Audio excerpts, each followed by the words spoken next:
Madison County, Kentucky, a small province in eastern Kentucky with a population of less than 85,000 and a home of infamous reputation. This little house, located at 503 Hillsdale, stands as the county's most bizarre residence. Within its walls over the past 47 years have been a series of unexplained and, in all cases, shocking deaths related to all who have taken residence.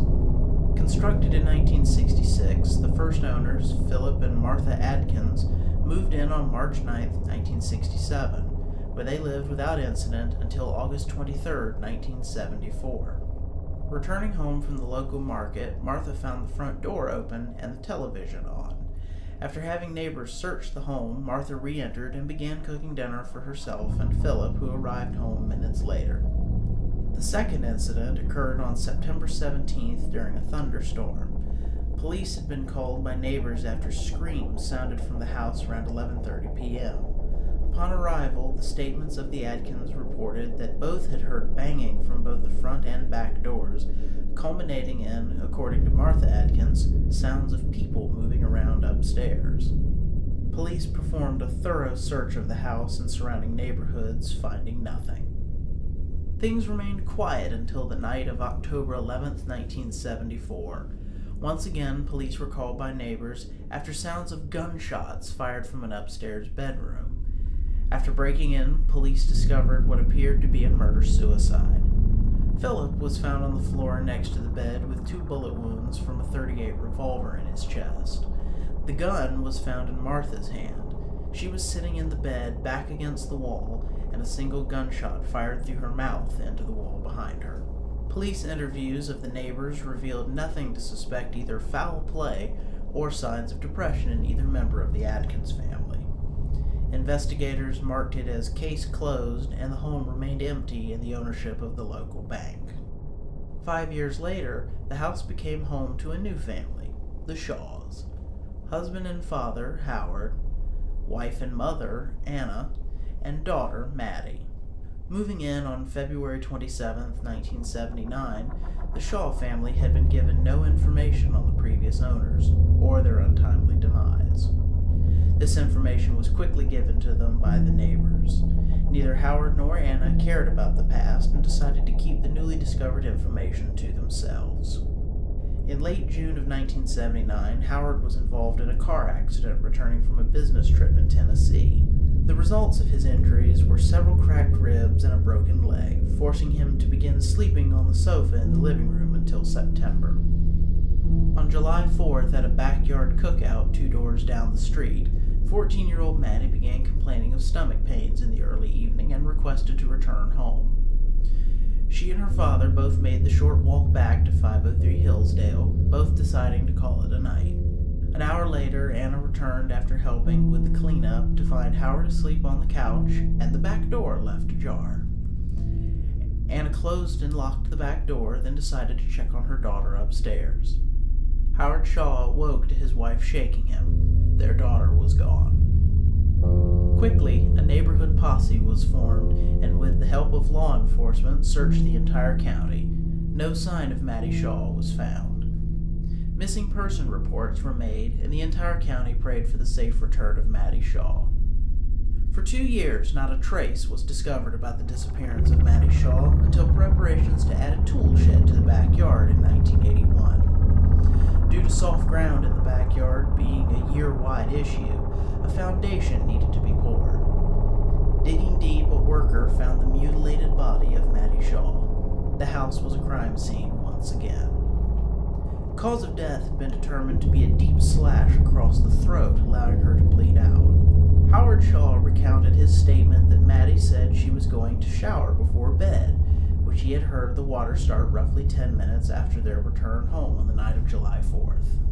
The horrifying realization of the events which occurred on July 4th, 1979 were obvious. Maddie had been murdered by someone waiting in an upstairs room. Her killer watched and waited for her to start the shower before slitting her 14-year-old throat. Once the killing blow was struck, the blood washed out through the running shower, which camouflaged her death struggles. Then, once dead, Maddie was carried downstairs to the backyard for burial, walking right past the sleeping Howard Shaw. The police hadn't considered the backyard at 79 due to the entire yard being torn up from new sod due for placing the following week, an oversight which had rendered any evidence police could have used useless. 2 weeks later, Mattie Shaw was laid to rest in Pine Brook Cemetery, approximately 2 miles from the home. Months later, after completing construction on the tool shed in the backyard and mowing the new lawn, Howard returned inside, finding the body of his wife crumpled at the bottom of the stairs. The grief of losing and finding the corpse of her child had taken its toll on her. She had flung herself from the second floor down the stairs to her death. Suspicions in the town ran high about Howard's involvement and/or lack of involvement in the deaths of his wife and daughter. While law enforcement had declared him innocent of any wrongdoings, the talk of his involvement forced him to move out of state in early 1982. Once again, the Bank of Madison County had ownership of 503 Hillsdale. It would be over a decade before a new family would move in. They were Daryl and Jenny Newton from Atlanta, Georgia. They had purchased the house in January 1999 because of the home's sordid history. The plan was to fix the house up and resell, to clear its long-standing darkness. Most of the townspeople supported the Newtons. It was seen as an attempt to help the county to move on from its past, but several vocal members of the community disagreed. The Newtons were unable to keep workers from several on-site accidents, thus calling in the husband's 3 brothers to assist in the restoration. In the following months, reports of all manner of vandalism were reported by the family, ranging from graffiti to window breaks to, in the extreme case, of a flaming jar of moonshine tossed into the living room one night around 3 a.m. None of this deterred the Newtons in the slightest. All 5 buckled down and completed the restoration on December 18, 1999. A Christmas party was held on the 23rd for the surrounding neighbors. Even the mayor showed up to congratulate them on a job well done. They'd said a realtor was coming by on the 28th to inspect the house and get it on the market on January 1st, 2000. At 10 a.m. on December 28th, the realtor indeed showed up, but there was no answer from the door, or the phone numbers she had. On the 30th, she paid another visit, noting that the cars were still in the same position they had been on her first visit, unmoved during the past few days. The next morning, the realtor and 2 officers arrived at the home and forced their way inside. From the sight and smell, foul play was obvious. Blood covered the floors, the walls, even the ceiling in some rooms, the worst room being the kitchen. It was there the murder weapons were found. 3 large knives pulled straight from the drawers of the home. The officers made their way upstairs following the blood trail to the upstairs bathroom. The door appeared to have been forced back onto the frame by several hands after being ripped off the hinges. It was there that all 5 bodies were discovered, stacked neatly in an alcove in front of the shower. The known members who had been vocal in their objection to this local renovation were brought in for questioning, but all had solid alibis. This case remains unsolved, but the police have a theory as to the grisly event. It's believed the Newtons were killed sometime between the 24th and the 27th.